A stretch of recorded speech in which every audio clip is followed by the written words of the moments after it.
Hey, it's Lynn Galadner, and this is the Make Meaning podcast.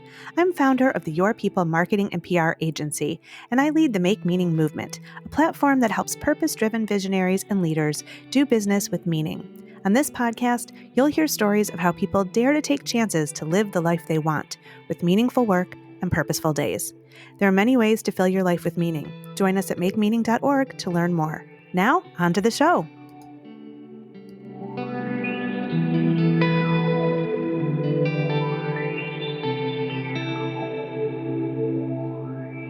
Today on the Make Meaning podcast, I'm excited to speak with David Hornak, Superintendent of Schools for Holt Public Schools and Executive Director of the National Association for Year-Round Education. David has taught everything from the youngest children and reading recovery to becoming an instructional leader and eventually a school superintendent. He has presented more than 100 times to school boards, district officials, and community groups around the world, and is passionate about alternative calendars and wellness initiatives.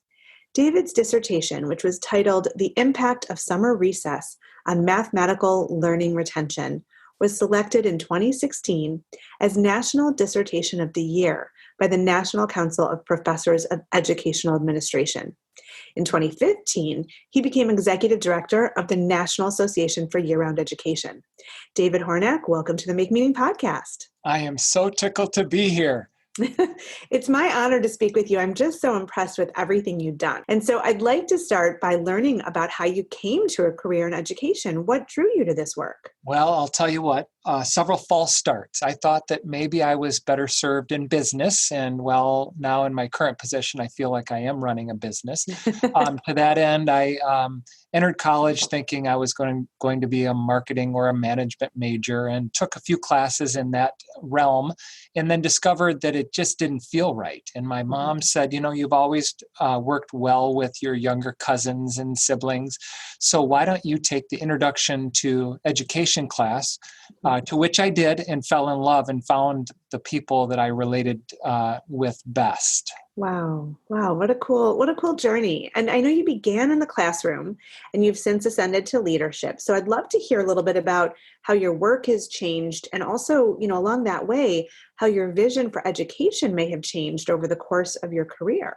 You bet. So I'm starting my 27th year as an educator in Holt Public Schools, which is really hard to believe because I feel like I've, landed in my dream position and it doesn't feel like work, to be honest.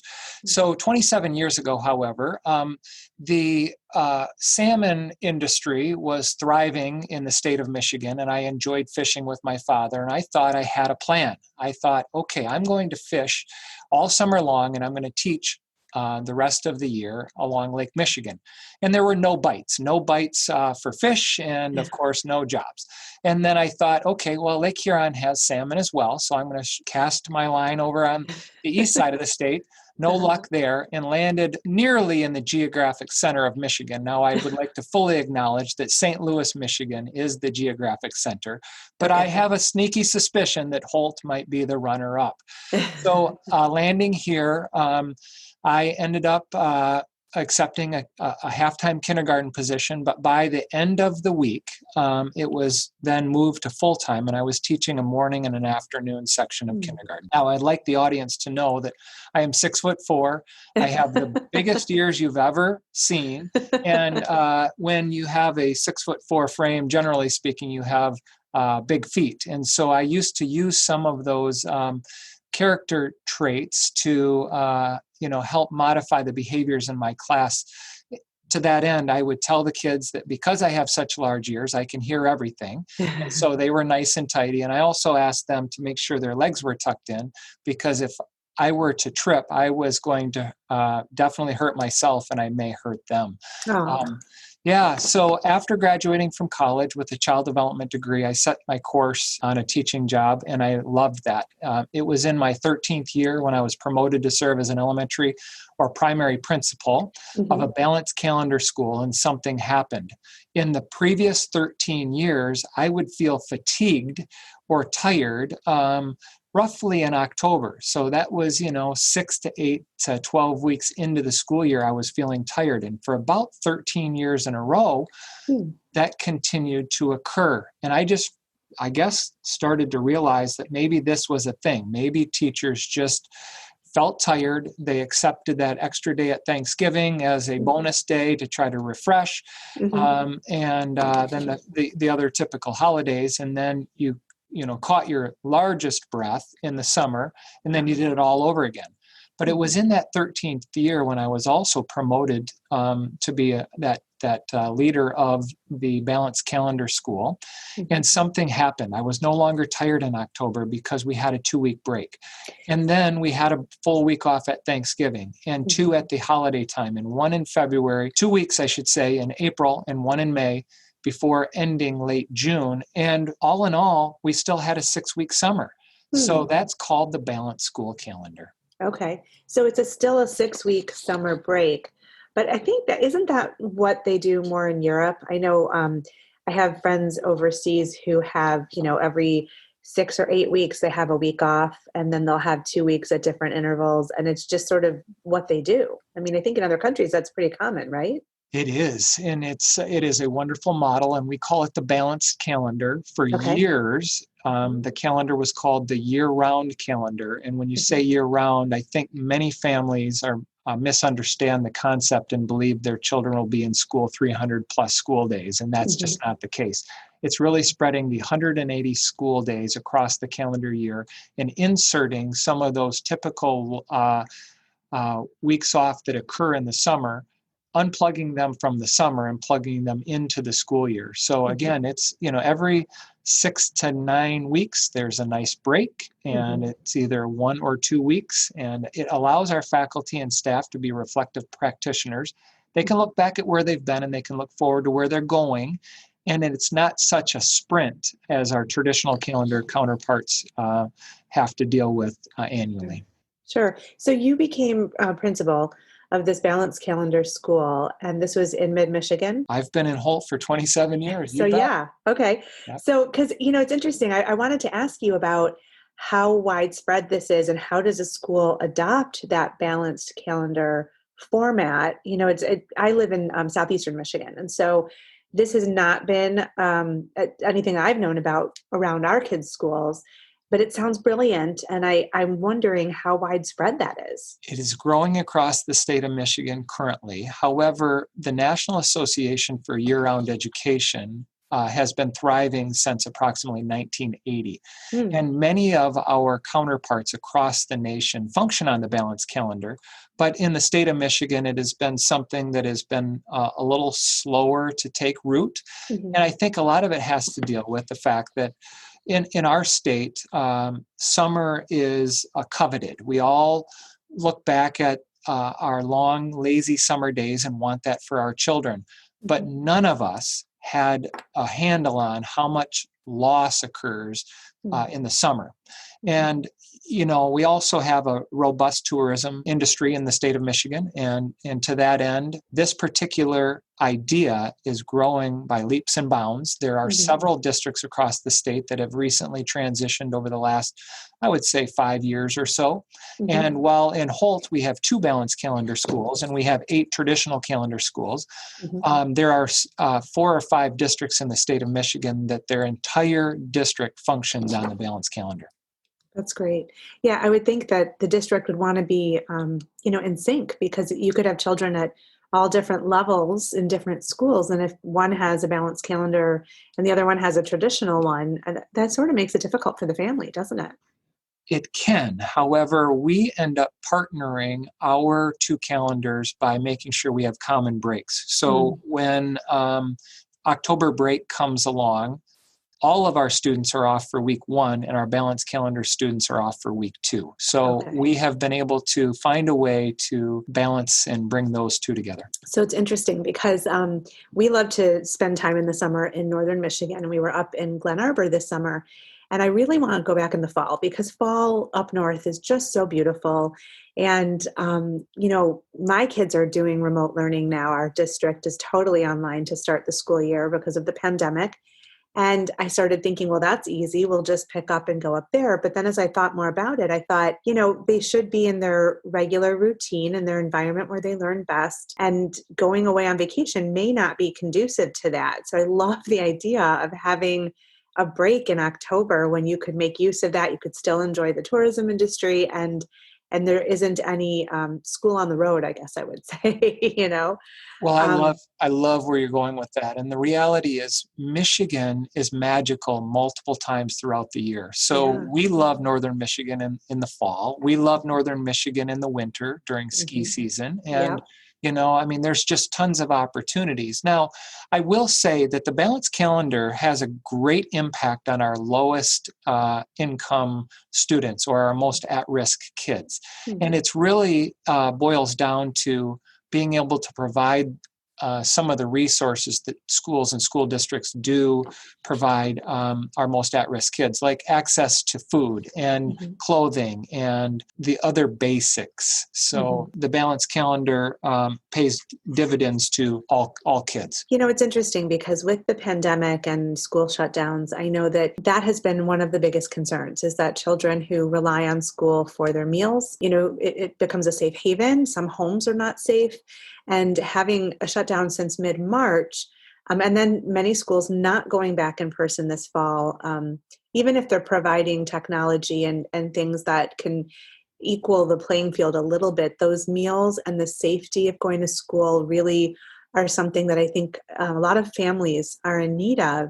And so I wonder, I'd love to hear your thoughts about what you think are the biggest, most pressing issues in education today. We're obviously in the midst of a pandemic, but aside from that, what are the big issues we're looking at in education and how we might make it better and really provide access and equity for as many children as possible? That's a wonderful question. I think, my initial response is that we need to be caring for our kids and building relationships through care and empathy, and that's number one. I can tell you that across the state of Michigan, we're spending millions of dollars, probably billions of dollars, trying to close the learning gaps that we're in fact creating when we start after Labor Day and we end somewhere around Memorial Day. Mm. And because on a typical year, our teachers are reteaching between 20 and 40 school days. And so Mm. if you think about the 180 school day calendar that we have in the state of Michigan, and then you pull out 40 of those days for reteaching the previous year's curriculum, now we're being asked to demonstrate a year's worth of growth in 140 school days. Well, that's not Mm. even half of the calendar days in a year. Right. So I truly can bring this back to the balanced calendar. We need to be providing food for all of our kids. And I'm happy to report that the access points and free food for all is going to be Mhm. continued across the state of Michigan through the end of the 2020 calendar. So that Great. is a wonderful thing for all of our students. We are Mhm. also starting remotely. And so I worry in this time when we can't embrace one another and make sure our kids are safe. Mhm. While many of our families live in functional households, not all families are Mhm. functioning Right. at the highest level. And so, with the dysfunction that some of our students are facing on a regular basis, I just worry about them on a regular Yeah. basis. Yeah. Yeah, there's no question. I mean, school does so much. It's education, yes, but there's so much about the whole child developing and feeling safe and secure, building that confidence, building their skills. There's so much, and so teachers can be a lifeline. They can be that surrogate parent when it's needed. And I think when you said when this time when we can't embrace, and it just sort of broke my heart a little bit because I think that everybody's missing that. And I hope that we won't be permanently changed in terms of our approach, to hugging people and being close and everything once this is passed, because I think that's quite missed right now for sure. Yeah, I completely agree. We started school August 31st, and our focus was truly on providing some grace, some space, compassion, and doing it with as much empathy as we possibly could to build those relationships. And, it doesn't mean we neglected the academics, but it certainly means that we put a focus on caring for one another. Absolutely. So, you've obviously made a great case for a balanced calendar, but I'd like to learn specifically about the National Association for Year-Round Education. So it sounds like it's a national entity, and you're the executive director. So tell me a little bit about how you came to this role and, your vision for your work there. That is such a good question. Thank you. So it ties back to my time in Holt Public Schools. So in 1994, I was hired in to teach kindergarten. You've heard a little bit about that. And at the same time, we were opening an elementary school, a brand new elementary school that was functioning on the balanced calendar. So while I was not teaching or placed in that particular building, I always kept an eye on that building because I was intrigued by it. But it truly wasn't until that 13th year where I landed as the principal in that building and realized, wait a minute, there is something magical about this. Mm-hmm. And so during that time, I started researching as much as I possibly could about the balanced calendar. And I dug in and I started reading journal articles, and I discovered the National Association for Year-Round Education. I also found that they were going to be putting the association on hiatus due to the fact that in 2008 and 9, many school administrators stopped paying their memberships, their national memberships to professional organizations because of the down economy. Sure. And so I really started worrying about, this is such a cutting edge idea. If someone, good people, good educators, good parents, wonderful people in the world are looking for more information and they're going to the National Association website, or they're going to research the National Association and they find out that it's on a hiatus or on a break, there was a soundbite that I worried about there, that if this is such a good idea, then why is the National Association pausing, or why is it not functioning right now? Sure. And I learned that the longstanding executive director, who served for approximately 27, 28 years, Dr. Charles Ballinger, he retired. And there were several others that followed behind him. And then, we bumped into this down economy. So it was during that time that I started courting all of the executive directors, sharing my passion for education, sharing my drive to learn more about the balanced calendar movement and what it was and what it was not. And Dr. Ballinger said, hey, you know what? We need someone to champion this cause moving forward, but I'm not going to hand this over to you until you finish your dissertation and you successfully defend it and graduate. And I think it was his knowledge of the fact that there are many people who start a doctorate degree and they stop short of graduating, and he wanted to make sure I saw that through. So in the end, in about 2015, he said, you're ready. I had defended my dissertation in January. In May, I had interviewed for the office of the superintendent here in Holt, and I was appointed the new superintendent effective July 1 of 2015. And around that time, I was also appointed as the next executive director of the National Association for Year-Round Education. So it's interesting because you're in this position in Michigan, but you are overseeing this national initiative. So how do you do that? How do you balance both positions? And is there an agenda for the association? Are there goals, benchmarks that you're working toward? Well, we're continually trying to help our greater public, understand the benefits of the balanced school calendar. So it's a lot of promotion, but it's a virtual office at this point. So wherever my cell phone sits is truly where the association is. So there are times where it's here in Holt, and there are times where, I've presented in Los Angeles, I've presented in Chicago, I've virtually presented in Pennsylvania. I mean, you name it. And to that end, wherever I am is where the association is. The balance comes in terms of my primary position is here as the lead learner of Holt Public Schools, so the superintendent of Holt Public Schools. And a lot of nights and weekends, I'm also trying to contribute to the National Association. And, this beautiful thing that has occurred, virtual meetings. You and I are connecting from two different locations right now, and Yep. you sound wonderful, and I hope I do too. And You I'll do look forward too, to yes. hearing this at some point in the future on the podcast air. And to that end, I feel like we're able to insert our footprint a little bit more because the world has become a little more flexible. Yeah. And that ultimately is what we're trying to do. We're trying to help our counterparts across the nation understand that the balanced calendar offers a more flexible system. Okay. During those weeks off, we're able to give a booster shot of academics, real-time academic booster shot, or some type of remediation that can occur. And so the typical traditional model is, hey, you're struggling in school, we're going to hold you hostage for the rest of the school year, and we're going to let you make that up in the summer. And that's no longer good enough. Can you imagine a child sitting in school day after day after day thinking, I'm already lost, now I'm even more lost? Their self-worth goes down, their self-esteem goes down. Yeah. And what the balanced calendar affords is something we call intercession. And intercession is that time for remediation and enrichment to occur. Interesting.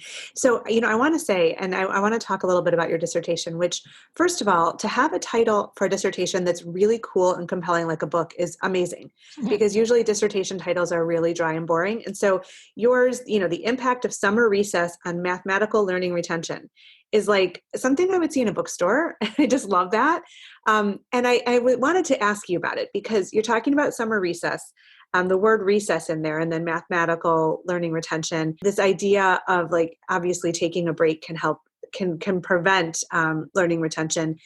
But I also wanted to ask about how sometimes taking short breaks or small breaks, like I know they do this in Finland. In Finland, this is a very specific example, but they have recess every, I think, 45 minutes to sort of assimilate what they've learned in the classroom. And it could be a short recess, but it's a break where you're physically removed from the classroom, you're moving your body, you're in fresh air. And there's some research that shows that helps to distill what you've been learning. So when you go back to the classroom, you're sharper and you can continue on. So I wonder if you could talk a little bit about that, about, maybe not that huge break of 2.5 months or 3 months, maybe that's too much, but is there a benefit to having a shorter break to help you with retention? Is there anything there, or am I just sort of spouting out of thin air here? No, there's something there. You are on to something. So in my bio, you mentioned that I have multiple passion points. One is the balanced calendar. Another one is wellness initiatives. And in Holt Public Schools, we have been tightly coupled with the Safe Routes to School initiatives. And we have learned that kids who walk and bike to school are more academically ready to engage, and their behaviors are better in school. So we are considered a walking school bus district, where we ask kids to, in the neighborhood, to kind of find one another and find an adult, and we coordinate that, where then kids are walking and biking to school safely. And again, our internal data demonstrates that when kids walk and bike to school, they're more academically engaged and their behaviors are better. So now tell me a little bit about the dissertation. So you specifically mentioned math. Is it all learning retention that's at risk when you have such a long break? Or is it specifically math that you're looking at, or was this just one example that you wanted to delve deeply into? Yeah, so it's all subjects. We all lose, and even the middle and upper class kids lose their knowledge that they previously learned the year prior over the summer. Not all of it, of course. To that end, there's something called the faucet theory that underpins this idea. So I want you to imagine a faucet. You have a hot and a cold, and I want you to rename one low income and the other upper and middle class. And during the school year, the resources are flowing at the same rate. So it's, no matter your economic status, you have access to the food, you have access to the shelter, the care, as well as the academics. But in the summer, the bulk of the resources are turned off for the low income family or students, and our middle and upper class kids are still being somewhat enriched because their parents are taking them places, for instance, to Lake Michigan or to a park or a library or what have you. So the long and the short of it is I chose to focus on mathematical learning retention because of researchers prior to me. Now, as you're working through your doctoral studies, you're trying to find a way to add to the body of literature. And because the National Association was basically on hiatus from 2008 to 2015, there was a huge research gap.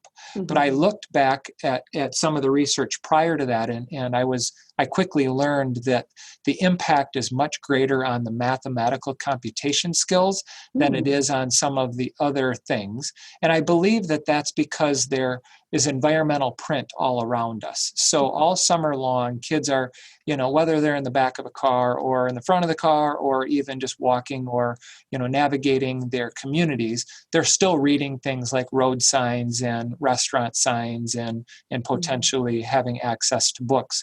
But without having the opportunity to practice math, that there's a tremendous impact all summer long. That makes perfect sense. Wow. It sounds really interesting. So really kudos to you for picking up this work. And I hope that this podcast will help get the word out and people will start to really think about this. It's a fabulous topic and one I had never really contemplated until I started researching you to prepare for the podcast. And I thought, wow, this could be revolutionary. I mean, it could really change the landscape in so many ways. I agree. I totally agree. I love that. So, I believe education is the most important endeavor we have. My day job is marketing and public relations, and I work with schools and universities mostly because I think it's so important to have options to make sure that every child accesses, their entry point for learning. There's just so much, and it is a foundation for life. And so, education applies at every age, every stage. And as long as we continue learning,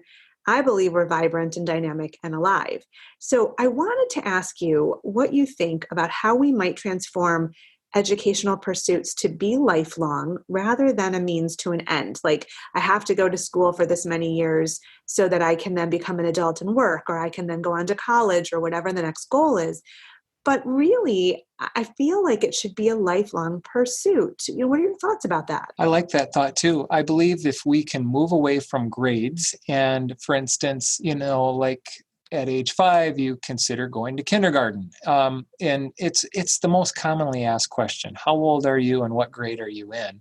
And if we could move away from those deep-seated traditions more to competency-based. For instance, do you know it? And if you don't, we're going to teach what you don't know rather than what you do know. I really worry about our kids who are sitting in class all day long and we're asking them to relearn content that they have either picked up on their own, learned at home, or somehow secured that knowledge. Why are we putting them through that again? So I think we're wasting a whole lot of time. And if we were to think about this more in a long game, that marathon of, let's work on competencies, and once someone demonstrates that they know that particular competency or standard, let's move them to the next one. But it doesn't need to be that all third graders have to know this in this moment in time. It could be a much more flexible system, which, the reality, I tie it again back to the balanced calendar. If you took grades away and you basically said you're all going to this particular school and you free flowed through that building based on your strengths and your growth edges, I think you're going to see some really, really dynamic things. But I'm a dreamer. Those are things that, I hope, sometime in our life we'll see. Well, I nominate you to lead the Department of Education because you have these amazing ideas that would totally transform our country. So I hope somebody's listening and somebody picks up that idea who actually has the power for it. But I mean, these are great ideas. And I totally agree. I just feel like there are so many different aptitudes, abilities to learn. People have their strengths and their natural tendencies, and everybody learns differently. And it makes so much sense. I really do wish we could we could move in that direction. I don't know if you've ever read it or seen, there's some TED Talks. Seth Godin, who's a marketing guru and entrepreneur, wrote a manifesto called Stop Stealing Dreams. And it's a favorite of mine. And he talks about how the educational system was created in this country and why, and how he recommends a different system now that we're in the 21st century. And I teach writing classes at University of Detroit Mercy, and I always start the semester with my students watching the TED Talk of that and then asking them, what do you think? How do you think we should have an educational system? And nobody's ever asked them that before, and the responses I get are phenomenal. I mean, so check it out. Seth Godin, Stop Stealing Dreams, and I would love to hear what you think about it. I just wrote it down. And, the long and the short of it is, in kindergarten, kids enter with this, they're wide-eyed and they're so delighted to be there. And by the time we're graduating the kids, we have programmed them to seek the goal, which is that letter grade. And if we were to truly take letter grades out of it and take, the hey, you're 6, you should be in first grade out of it, I just wonder if we could withhold that passion that the kids enter kindergarten with. Because by the time they get to 12th grade, there are times where I can see a child that I worked with as a kindergartner, and, we've kind of changed them in a way where they are goal driven to earn the A, and they're going to do whatever it takes to earn the A instead of digging deep around the edges of an assignment. They're going to do whatever the assignment is expecting of them. So absolutely. I'm the mom of 4 teenagers, and I've told them for years that they need to do what interests them, where their passions are. And, there was a time when they were a little younger where they would say, well, this wouldn't make enough money, or this career isn't lucrative. And I don't know where they picked that up, because certainly not in this household. But there's this notion of you're driven, you have to get those grades, you have to get the test scores. And there's only certain universities that are acceptable, and everybody has to go to university. And I told them from an early age that they should follow their passions and their interests, and that there are many different paths. So if college isn't your next step, there are other things. And, you have to listen to your own voice and see where it takes you, because everybody has that unique skill and interest that can really make a difference in the world. And I think we're doing kids a disservice when we don't hear them and see them, instead put them in a format or a formula that society expects. It's not fair. Well, it's been so nice speaking with you, David. And I wanted to finish in a way that I normally do on the podcast. We focus on how people find their personal meaning and do work that is purposeful for them. And obviously you're driven by, lots of meaning and purpose.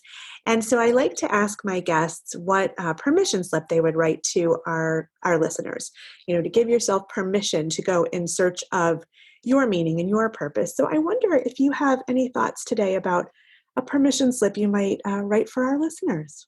I do. It's going to come in the form of a quote. Margaret Wheatley once wrote, "There's no greater power than a community discovering what it cares about. We need to ask what is possible, not what is wrong, and keep on asking. And we need to notice what others care about. And we need to assume that many others share our dreams. We need to be brave enough to start conversations that matter. Talk to people you know, talk to people you don't know, and talk to people you never talk to. Be intrigued by the differences you hear. Expect to be surprised. Treasure curiosity more than certainty. Invite in everybody who cares to work on what is possible. Acknowledge that everyone is an expert about something. Know that creative solutions come from new connections. Remember, you don't fear the people whose story you know. Real listening always brings us closer together. Trust that meaningful conversations can change our world. Continue to rely on human goodness and keep an eye on one another." That would be my permission slip and my advice for our learning community, and I hope the entire state of Michigan and our nation. Well, thank you so much, David Hornak. It has been such a pleasure to have you on the Make Meaning podcast. Thanks for listening to the Make Meaning podcast with Lynn Galadner. You can find us wherever you listen to your favorite podcasts. If you like what you've heard here, join us over at makemeaning.org to discover how you can add more meaning to your life. And hey, if you like our conversations, please subscribe and share this episode with the meaningful people in your world.